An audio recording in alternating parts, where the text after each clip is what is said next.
Hello friends, welcome to Ecoholics YouTube channel. My name is Avinash Agarwal and in this video I'll be discussing with you important economics current affairs for 2nd August 2024. दोस्तों I have selected two articles from you from the Mint newspaper. पहला article is based on a World Bank's report which is talking about the importance of capital deepening in India and what should India's strategy be going ahead so that we are able to sustain our economic growth, and how we have to move away from concepts such as jugaad, which have been very closely associated with the functioning of Indian economy. So it should be a good article, right? Second article is a very standard article, ठीक है, कुछ नया नहीं है उसके अंदर, important है, which is talking about low labor force participation rate in India. So this article has been written by two professors, one from Great Lakes and another from IMT Ghaziabad, and they are talking about labor force participation rate in Uttar Pradesh, right, comparing to the rest of the country. So this will give us a lot of contextual understanding, right, a lot of you may say zoomed in understanding of what is happening in one part of the country, because what is happening in one part of the country may also be happening in another part of the country, right? So let us discuss these articles. We'll come back to the question, and I encourage you to please not just watch this particular session, not just download this particular note, not just read this particular note, but most importantly, I encourage you to practice answer writing based upon this note. And how can you do that? All you need to do is just summarize the article that you have discussed. Just summarize everything that you have learned. Automatically, when there will be a question in the examination, you will be able to attempt that question. It will hardly take 10 to 15 minutes of your time on a daily basis if you try to summarize everything that I have discussed with you in a systematic manner. Because every note of mine, so आज का note तो थोड़ा छोटा है because I have only 2 articles today, but usually I am giving you 2000 words per day. And if you convert these 2000 words as per the rule of 10 or rule of 10%, if you convert it into, let us say, 200 words, it will hardly take any time. It will hardly consume any space. But this activity of summarizing out of your own understanding, without looking at the note, without looking at the lecture, without looking at anything, just from your understanding, just from your memory, if you do this summarization, you will feel 100x more confident 2 months down the line if you continuously do this exercise. आपको बहुत सारी चीजें याद हो जाएगी, बहुत सारी चीजें आपके फिंगर टिप्स पे आ जाएगी, आप चीजों को रिकॉल कर पाओगे, रिलेट कर पाओगे. जब आप क्वेश्चंस के आंसर लिखोगे उन्हीं टॉपिक से रिलेटेड, तो ऑटोमेटिकली आपका हाथ तेज चलेगा, आपका वैल्यू एडिशन अच्छा होगा, और आपको ये एक्सरसाइज से जो रिजल्ट्स मिलेंगे उसकी वजह से आप इस एक्सरसाइज को बहुत ज्यादा कंटिन्यू करोगे, प्रोवाइडेड कि आप पहले स्टार्ट करके कुछ रिजल्ट्स देखो. So let's start this exercise, everybody, and let me start with my discussion. Do let me know what you think about my suggestion. I'm very open to hearing your ideas and discussing anything that you want to discuss. ठीक है? So World Bank क्या कह रहा है? The time for jugaad is over, right? And we need to rather focus upon capital deepening. ये उनकी World Development Report के अंदर बात करी गई है, right? So economic growth को sustain करना यानी कि production should increase continuously, right? That is what we want. Because economic growth is, what is economic growth? Real GDP should increase. Real GDP increase मतलब क्या? Production should increase. Production कब increase होगा? When you create more factories, more offices, more firms, you bring more laborers into the workforce, more machines into the workforce. When you invest, right? That is exactly when you will be able to sustain economic growth. Year after year, year after year, you will be able to increase the production that you are doing. Okay? So we are at a crossroad, right? So the idea is that अगर आप low income country होते तो आप naturally capital build कर रहे होते थे, right?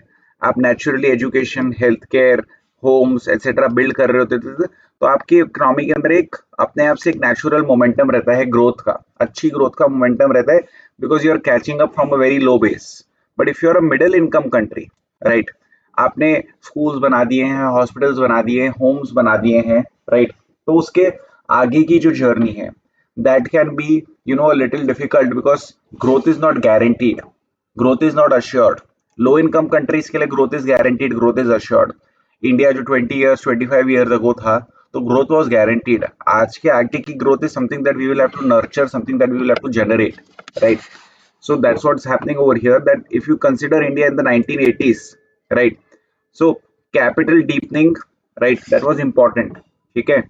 So the idea is that तब हमें जुगाड़ करना पड़ता था, ठीक है, हमारे पास लिमिटेड कैपिटल था, तो इलीगल तरीके से भी लोग काम करते थे, right. So you have to do jugaad, right, that is you have to do make do with scarce capital, right, and that is what we did. ठीक है, that much is fine. ठीक है, now capital deepening is urgently needed, right. So we must navigate a complex set of challenges, तब जाकर we will get a high income status. This all this amrit kal wala discussion that we keep doing, right, you will be getting to amrit kal in 2047. Amrit kal, what is one simple definition of amrit kal? That you become a high income country, right. That's what it means, right. So we need to, get energy transition right. We need to have competitive markets. We need to promote economic equality. Why is energy transition important? Energy transition is important because obviously from a sustainable development point of view it is important. But as you build out renewable energy, right, and as you start phasing out fossil fuel, etc., etc., so you will also give momentum to a lot of other industries. You will encourage production in a lot of other industries. You'll create jobs in a lot of other industries, right. So this energy transition is very, very important for sustainable development as well as for growth. You need to maintain obviously competitive markets. इसके बारे में I don't even need to elaborate why you need to maintain competitive markets, because in a competitive market there is dynamism, right, there is innovation, people are competing with each other, the best supplier wins, the best producer wins, right. So there is a natural urge to do something different, and that keeps the engine going, that keeps people motivated, engaged, and so on and so forth. Promoting economic equality is extremely important in a country such as India, because in the absence of economic equality, right, so the purchasing power of a very large section of society will be very low, and that is not going to help you in creating a good level of aggregate demand. And if there is no good level of aggregate demand, then you will not be in a position to be able to have sustainable or reasonably good level of growth for a foreseeably long future. So you need to have economic equality. So you understand that if you're writing answers, right, and that the question is talking about, let us say, growth and development, and if you say as per the World Development Report 2024, economic growth in middle income countries such as India need to focus upon these three things. तो आपके 25 words भी use हो गए, आपने एक बहुत ही contextual, बहुत ही relevant recommendation भी दे दिया, और वो रिकमेंडेशन आपका भी नहीं है, आपने world development report 2024 economic growth in middle income countries को साइट करते हुए जो है आपने अपने आंसर के अंदर लिखा है. So that's what you need to do, you need to be able to cite, right. So that's why you need to remember relevant things. You don't need to remember everything. You need to understand a lot, but you need to remember few relevant points which will help you in getting the the desired marks from the examiner. ठीक है, so understanding बन गई, उसके बाद चीजों को याद करना है, which is why I want you to summarize the important points, right.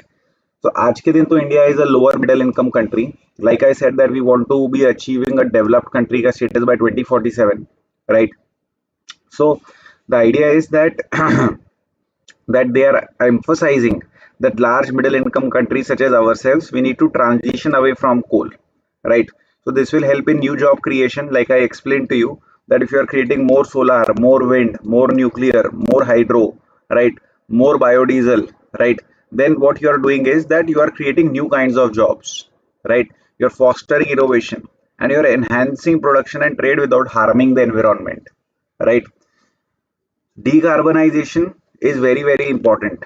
Okay, so obviously it is going to be disruptive for intensive industries such as steel and so on, right. So the idea is that the comparative advantage will change, okay, and you will get new drivers of growth and structural transformation, okay. So you cannot burn your way to development. Abhi UK, US, Japan, European countries, what have they done in the last 200 years? They have burnt fossil fuels, right, burnt fossil fuels, so they burned their way to growth and development. We can't do that anymore, and thankfully we are situated within the tropic of Cancer and equator, so for good part of it, right, we are around the tropic of Cancer, so as a result of which we have fantastic sunlight, right. Now if we can get the battery storage aspect of it right, and if we can have nuclear coming in appropriately, right, then we can have very good clean source of energy which we can use for carrying out production, right?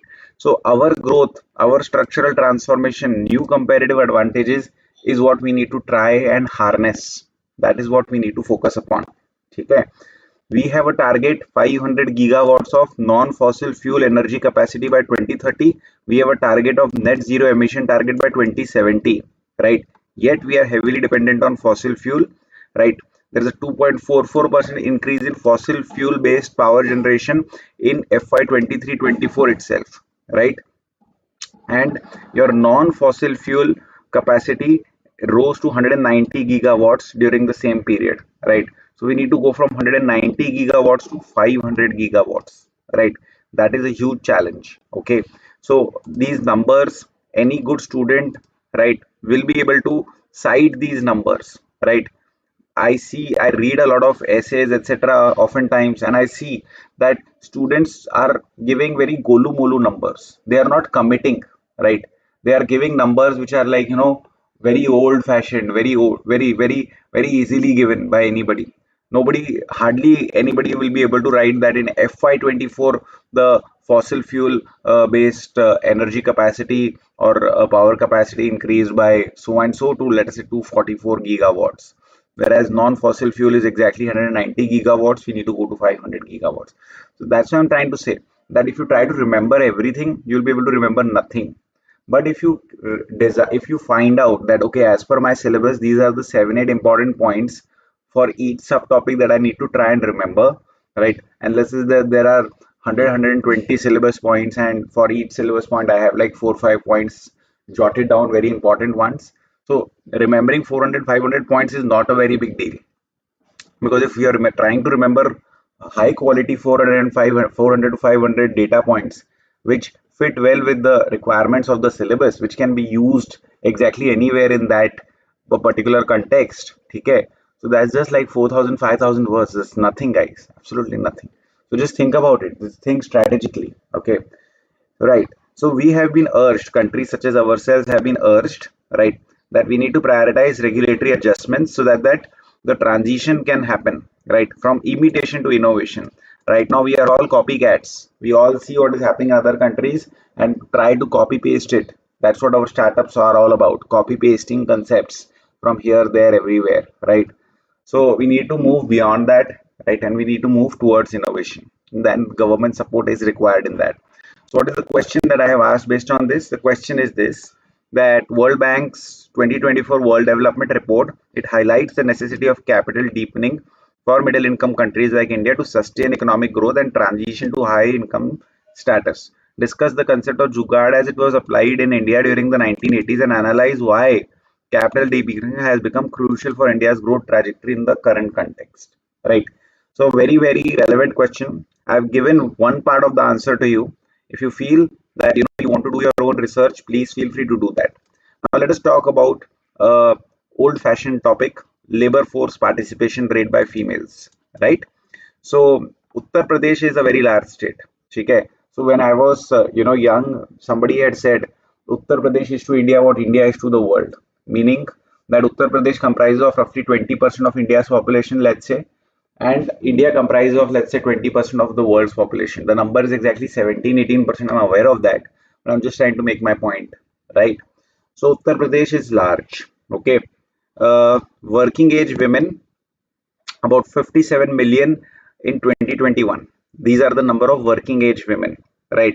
So that's more than the population of Canada, Australia, Malaysia, South Korea, right? So we have more women in the age group of 20 to 29 than the combined population of these that's in Nordic countries, maybe Norway, Finland, and Denmark, right? So I mean, this is what is called a good introduction, right? Oftentimes students give very common introduction, very lifeless, very soulless, unexciting kind of introductions. It's just English words put together, right?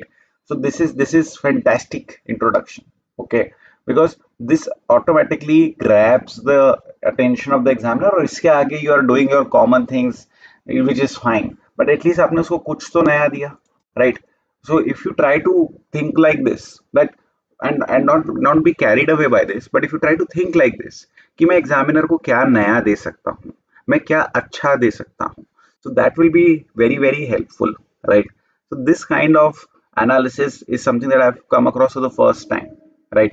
So maybe you are lucky that you have heard this, note it down, and if given an opportunity, use it and try to come up with something which is new and novel and innovative in your free time. You will be able to do it. Okay, right? So now let's see what's happening in women's employment in Uttar Pradesh, right? So the idea is that if you go by the PLFS 22-23, around 20% of young adult women in UP, they were either employed or looking for work, right? So that's the definition of labor force participation. I'm sure you know this. This is typically what we discuss in our theory classes, right? Such things, right? We develop your concepts. Okay.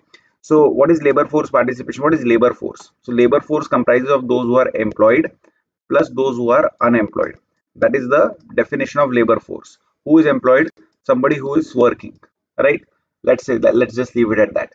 Who is unemployed? Unemployed, there are three conditions. You should be looking for work, right? You should be willing to accept the going rate of wages, and yet you are not able to find work, then you are unemployed. So civil services aspirants sitting at home studying are not unemployed because they are not looking for work, right? Housewives, house husbands, parents, children, they are not unemployed because they are not looking for work, right? Those who are retired parents, I mean, right? So the idea over here is that employed plus unemployed is equals to labor force. Okay, that is what the labor force means. Okay, so when you see the labor force participation rate, right? So in the rest of the country, it is 33.2% female labor force participation rate, right? Uh, Whereas in UP, right, it's around 20%. So UP is doing not so well as compared to India, right? In urban UP, it is 16.3%, right? So that's the case, and in urban India, it is 30%. Okay, so 16% roughly translates to approximately 1 in 6, right?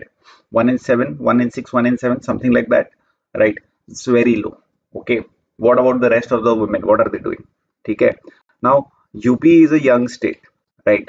In 2021, 37% of working age women, they were in the young adult category compared to only 31% in the rest of the country. So this is where the problem lies, right? You don't need so much data, right? जो data देना है that I will point out to you, ठीक है? इतना भी data नहीं देना है because इतना आप दे नहीं पाओगे, ठीक है? That is what I say, that don't get carried away, ठीक है? So first of all, UP has a higher percentage of younger population as compared to the rest of the country, and it has a lower percentage of younger women in the labor force as compared to rest of the country.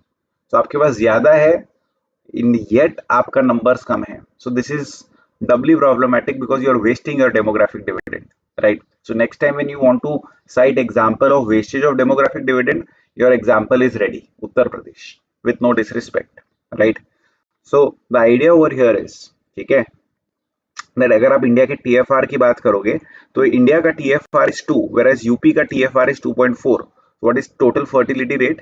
So TFR, it basically tells you the number of children per women, right? So number of children that will be born by women, right, in their childbearing age. That is what TFR gives us, कि childbearing age के अंदर एक माँ on an average कितने बच्चे पैदा करने वाली है उस locality, उस region, उस geography के अंदर. That is what total fertility rate tells us, right? So this number needs to be close to 2.1 total fertility rate. So the moment this number is close to 2.1, right, that means that you have reached replacement level of TFR, meaning that your population will start stabilizing in that geography. So naturally, neither the population will increase because of birth nor it will decrease because of death. Why? Because two people will replace themselves by two people, right? And the cycle will continue, right? So India's TFR is lower than UP's TFR, meaning that UP's population is still going to grow, right? So UP will grow. UP's population will see a demographic expansion, right? Tamil Nadu, Gujarat, they have lower TFR, so their populations are not going to grow, right? So the idea over here is, okay, that we have discussed, okay. Now what's happening, okay? इतना data ठीक है, आपको समझ में आ गया problem क्या है, आपको समझ में आ गया है, ठीक है। So there are supply side explanations and there are demand side determinants, right. So there are social and gender norms कि शादी हो गई काम मत करो, घर का काम है बाहर काम मत करो, माँ बाप के बच्चों का ध्यान कौन रखेगा काम मत करो, मोबिलिटी के साधन नहीं है, सिक्योरिटी नहीं है, काम मत करो, right. So from the supply side, these are the problems, and these are not UP specific problems. These are across India, pan India problems. And then there are supply side determinants, lack of job opportunities, घर के नजदीक होना चाहिए, उन sectors में होना चाहिए जहां पर विमेन काम कर सकती है, राइट। अगर घर से बहुत दूर है तो definitely women will travel and work, right, but that will happen only if the necessity to work is very very strong, right, or the desire to work is very very strong, right. So because it becomes difficult, right, not just for women, it becomes difficult for anybody. So there are supply side issues and demand side issues, right. So the idea is that अगर आपका education levels ही कम है, then low skill manufacturing, right, that becomes conducive, right, that's fine, ठीक है। But UP के अंदर the share of manufacturing is only 12%, ठीक है। तमिलनाडु के अंदर, right, when they had a similar per person real income in 2000s, right, तो तमिलनाडु के अंदर ज्यादा मैन्युफैक्चरिंग थी। तो given the fact that Tamil Nadu was a manufacturing hub, bigger hub than UP, so it was easy to find work even for less educated females in the manufacturing space of Tamil Nadu. But UP के अंदर कैसा है कि जो less educated, कम educated है, they don't have a lot of manufacturing opportunities near them to be able to exploit और use them, right. So you will have to use manufacturing as a major driver of growth and job creation. You see very clearly, right, that why manufacturing is important, because, and this is not again applicable only to UP, it is applicable everywhere, that जहां पर भी आपके पास females हैं, right, who are, let us, educated only up to 12th standard or something like that, okay, and who are looking for work near their homes, तो वो क्या करेंगे, what will they be able to do? So something that they can very clearly do is that they can become machine operators, etc., with bare minimum training, etc. It's not difficult, it's not unimaginable, ठीक है, that can be done, ठीक है। So yeah, UP also has one of the largest number of smart cities under development. There is a smart cities mission that is going on, right? But it is landlocked. State is landlocked. So manufacturing exports. So for that you have to use ports in Gujarat, Maharashtra, etc. Right? So goods have to be transported over long distance, and that increases the transportation cost. Okay? So whether it is port development, industrial corridors, etc., you need to be integrated into the transportation network, right? So the export cost increases, right? So you need to then compensate that by having higher productivity. So these are some of UP's challenges. Nobody will in a pan-India examination probably ask you what are Uttar Pradesh's challenges, right? But you can always use this as a case study, okay? So Niti Aayog had this report on Export Preparedness Index 2022, right? UP is performing well on exports growth, but there are infrastructure gaps, power shortages, low foreign direct investment, low manufacturing additions, value additions. These are again India specific problems, not just UP specific problem. Tomorrow you speak about Bihar, same problems are going to be there. Tomorrow if you speak about Jharkhand, same problems will be there, right? So these are India specific problems, right? We need to streamline land acquisition, simplify regulatory processes, cut delays and lower costs. These steps taken together will help in first creating India as a manufacturing hub, right? And thereafter then the jobs will get created, and then your demographic dividend will be utilized, and then your labor force participation rate will be improved. So improving the labor force participation rate is not a cakewalk. It's not about, just establishing gender equality as a norm in Indian homes. That's just one part of the problem. There are larger problems that also need to be solved, right? Several other factors, income status norm, right? So income, as you know, हमारे घर में कैसा होता है लोगों के, कि जब लोगों के घर में जो हस्बैंड्स हैं, मेल्स हैं, उनकी इनकम बढ़ जाती है, सो women ड्रॉप आउट कि अभी तो इनकी इनकम बढ़ गई है, मुझे काम करने की क्या जरूरत है, right. So this is typically observed across India, that rural India के अंदर जो लेबर फोर्स पार्टिसिपेशन रेट है that is higher than urban India के अंदर लेबर फोर्स पार्टिसिपेशन रेट। उसका रीजन ये है कि रूरल इंडिया के अंदर एक व्यक्ति की कमाई से घर नहीं चल सकता है, राइट, whereas अर्बन इंडिया के अंदर एक व्यक्ति की कमाई से घर चल सकता है, right. So which is why two people at least need to work in rural areas, which makes your female labor force participation rate in rural India bigger or higher number than in urban counterparts, right? Culturally, right, you work when you need to support your families, and you're not required to work, right? Because when the family's status is good, income is good, wealth is good, and still आपके घर में से निकलकर लोग बाहर जाके काम कर रहे हैं, so that is considered to be, you know, something which is not आप अपने स्टेटस के नीचे का काम कर रहे हैं. जस्ट इमेजिन दैट आप करोड़पति घर के अंदर से निकलकर जाकर बाहर सेक्रेटरी बन रहे हो, somebody will be like अरे अरे अरे कैसे कर रहे हो, are you getting all that nonsense with that? ठीक है. Apart from that, child care, elderly care, household work, still these age-old, divisions of labor are changing. Okay, it will take some more time. Probably, it has changed in very many households already, right? And it is going to change a lot in the next 5, 10, 15, 20 years, right? So obviously, men's income will rise first. Status will come into play, right? In urban UP, women's LFPR does not rise among higher consumption deciles as it does in the rest of the country, right? So that's again, it's a societal problem that we also need to solve. ठीक है, men की income increase हो जाती है, men migrate कर जाते हैं, उनकी education ज़्यादा हो जाती है, right? Women migrate कम करते हैं, उनकी एजुकेशन भी शायद कम रह सकती है. तो जैसे ही मेन की इनकम ज्यादा हो रही है यूपी जैसे स्टेट्स के अंदर, एंड इंडिया में ऐसे बहुत सारे स्टेट्स है, वहां पर female labour force participation rate बढ़ता ही नहीं है, right? So this is again very very important statistic over here. This is something which is very relevant. Not a lot of people will know this, not a lot of people will cite this. If you can cite this, fantastic. Migration India 2021 says only 0.7% of total female migration was for employment. ठीक है, so that's a number that is very very low.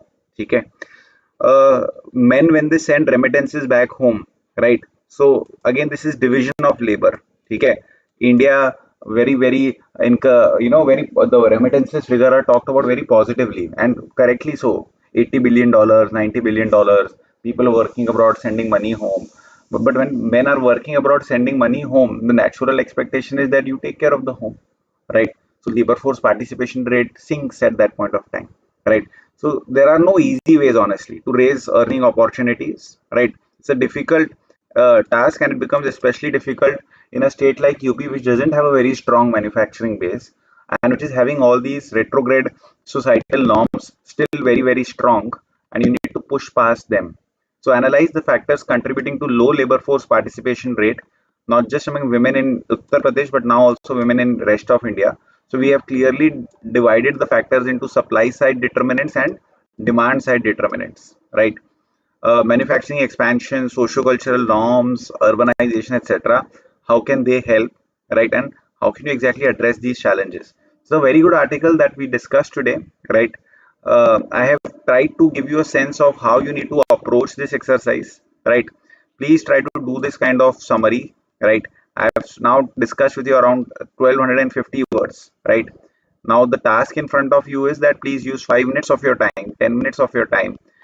Everything that you remember, try to remember things. Don't try to wait for the note. Remember things and try to now note it down in about 150 200 words of summary based on memory alone. Memory sharp होएगी, recall बढ़ेगा. Exam के अंदर you will thank me for making you do this exercise on a daily basis. With this will bring this session to an end. It was lovely interacting with you guys. We'll meet again tomorrow. Until then, thank you so much. All the best and bye bye.